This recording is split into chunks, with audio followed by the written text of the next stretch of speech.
வணக்கம் மக்களே, இது ஆச்சரியங்களின் அணிவகுப்பு 12 டக்கர். உலகத்திலே ரொம்ப அழகான நாடு ஆஸ்திரேலியா. அழகு மட்டும் இல்லங்க, ஆச்சரியங்களும் நிறைஞ்ச ஆஸ்திரேலியாவை பத்தின 12 டக்கரான தகவல்கள் உங்களுக்காக. ஆஸ்திரேலியா அப்படின்ற நேமுக்கு மீனிங் இருக்கு. அதாவது லாட்டின் வேர்டான ஆஸ்ட்ரைல்ஸ் அப்படின்ற வேர்ட்ல இருந்து ஆஸ்திரேலியா அப்படின்ற நேம் உருவாயிருக்கு. இதுக்கு மீனிங் என்னன்னு பாத்தீங்கன்னா தெற்கு நிலம், அதாவது சவுத் லேண்ட் அப்படின்னு வச்சிருக்கலாம். 19th செஞ்சுரி வரைக்கும் ஆஸ்திரேலியா அப்படின்னு சொன்னா அது எந்த ஊர் அப்படின்னு எல்லாரும் கேட்பாங்க. ஆனா நியூ ஹாலண்ட்னு சொன்னா எல்லாருக்குமே தெரியும். அதுக்கப்புறம் தான் காலப்போக்கில் ஆஸ்திரேலியான்ற பேரு ரெஜிஸ்டர் ஆயிருக்கு. அப்போ ஓல்டு ஹாலண்ட் அப்படின்னு ஏதாவது ஒரு ஊர் இருந்திருக்கணுமே. உலகத்திலேயே மனிதர்களுக்கு அதிக இடவசதி உள்ள நாடுன்னு பாத்தீங்கன்னா ஆஸ்திரேலியா தாங்க. சராசரியா அந்த ஊர்ல பாத்தீங்கன்னா ஒரு ஸ்கொயர் கிலோமீட்டருக்கு 3 பேர் தான் வாழ்றாங்களாம். பேசாம அந்த ஊர்ல போய் ஒரு 10 ஏக்கர்ஸ் வாங்கி அக்ரிகல்ச்சர் பண்ண போறேன். ஆஸ்திரேலியாவோட ஹிஸ்டரியிலேயே அதிக அளவு வெப்பமான மாசம் அப்படின்னு பதிவாக இருக்கிற மாசம் வந்து ஜனவரி 2019. எவ்வளவு தெரியுமா? 30 டிகிரி செல்சியஸாங்க. நம்ம ஊர்ல குளிர்காலத்திலேயே அவ்வளவுதான் இருக்கும். ஆஸ்திரேலியால மொத்தமா 10,000 பீச் இருக்குங்க.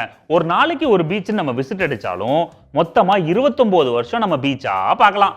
சொர்க்கம். ஜியோகிராபிக்கலா பார்த்தா ஆஸ்திரேலியா ஒரு தீவுங்க. அந்த தீவை சுத்தி கிட்டத்தட்ட 8,000 குட்டி தீவுகள் இருந்திருக்கு.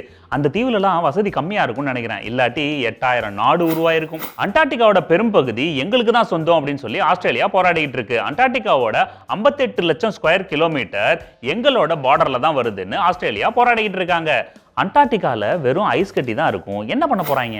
உலகத்தோட மிக நீளமான ஹைவே வந்து ஆஸ்திரேலியால இருக்கு. அதோட பேரு ஹைவே 1. இதோட மொத்த நீளம் பாத்தீங்கன்னா 14,500 கிலோமீட்டருங்க. சோ நம்ம ஒரு பைக்கை எடுத்தோம்னு வச்சுங்க, அப்படியே மொத்த ஆஸ்திரேலியாவை அப்படியே சுத்தி பார்த்துட்டு வந்துடலாம். 18th செஞ்சுரி வரைக்குமே ஆஸ்திரேலியால ஒரு முயல் கூட கிடையாதுங்க.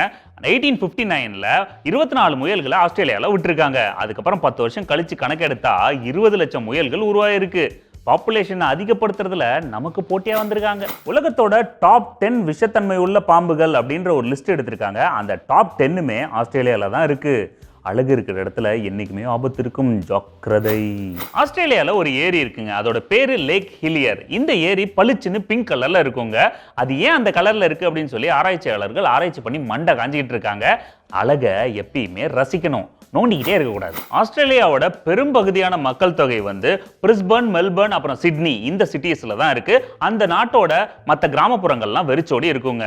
அதுக்கு காரணம் வந்து கிளைமேட் சேஞ்ச். அது ஏன் அந்த கிளைமேட் சேஞ்ச் அப்படி ஆகுது அப்படின்னு சொல்லி ரிசர்ச் பண்ணிட்டு இருக்காங்க.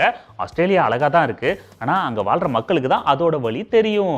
ஓகே மக்களை, மீண்டும் சந்திப்போம். இது ஆச்சரியங்களின் அணிவகுப்பு 12 டக்கர். வித் மீ உங்கள் துரைராஜ்.